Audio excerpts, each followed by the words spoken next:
اگلا سوال بلال احمد صاحب کوئٹہ سے کرتے ہیں، اور انہوں نے ایک پمفلٹ بھیجا، وہ پوچھ رہے ہیں کہ یہ بات درست ہے یا نہیں۔ اس میں لکھا ہوا یہ ہے کہ آندھی کو برا مت کہو، کیونکہ اس کے آنے کے پیچھے بھی اللہ کی رحمت اور حکمت چھپی ہوئی ہے۔ ابن خلدون اپنی کتاب میں لکھتے ہیں کہ جب زمین پر موسم سرما سے گرمی میں بدلتا ہے تو کیڑے مکوڑے، بیماریاں اور بہت سے موذی حشرات پیدا ہو جاتے ہیں، جو اگر زندہ رہ جائیں تو دنیا تباہ ہو جائے۔ تب اللہ تبارک و تعالی مٹی سے بھری ہوا چلاتا ہے، جن سے یہ بیماریاں اور حشرات مر جاتے ہیں، اور زمین انسانوں کے لیے محفوظ ہو جاتی ہے۔ اللہ رب العزت نے کائنات میں ہر شے انسان کے لیے بنائی، اور ہر چیز میں اللہ کی حکمت پوشیدہ ہے۔ بے شک اللہ کے فیصلوں کو زوال نہیں۔ تو وہ پوچھ رہے ہیں کہ آیا یہ تحریر درست ہے یا نہیں؟ دیکھیں، تحریر مجموعی لحاظ سے درست ہے، لیکن یہ کوئی حدیث نہیں ہے، ابن خلدون کا قول ہے، اور حدیث جو ہے وہ ترمذی میں موجود ہے، اور اس کا مفہوم یہ ہے کہ ہوا کو برا مت کہو۔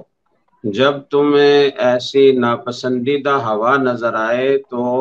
اللہ سے دعا کرو، اور وہ دعا کیا کرو؟ اللہم انی اسألک من خیر هذه الریح وخیر ما فیہا وخیر ما ارسلت بھی، واعوذ بک من شر هذه الریح وشر ما فیہا وشر ما ارسلت بھی، کہ اللہ میں اس ہوا کے خیر اور بھلائی طلب کرتا ہوں، اور جو کچھ اس میں بھلائی ہے وہ طلب کرتا ہوں، اور جس بھلائی کے ساتھ اس کو بھیجا گیا ہے اس کا سوال کرتا ہوں، اور میں اس ہوا اور اس کے اندر پائی جانے والی برائی اور شر سے، اور جس شر کے ساتھ یہ بھیجی گئی ہے اس سے پناہ مانگتا ہوں۔ تو جب ہوا چلتی ہے تو اللہ کے حکم سے چلتی ہے، اور اس حدیث میں یہ بھی گویا اس سے معلوم ہوتا ہے کہ کبھی وہ خیر کی ہوا ہوتی ہے اور کبھی شر کی ہوا ہوتی ہے۔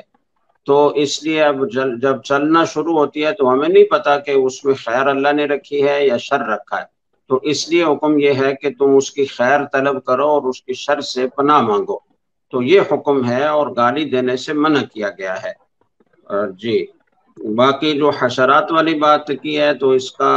تعلق حیوانات کے ماہرین سے اور ان امور میں جو گویا محققین ہیں ان سے اس کا تعلق ہے، تو یہ بات ہو سکتی ہے، کوئی بعید نہیں ہے۔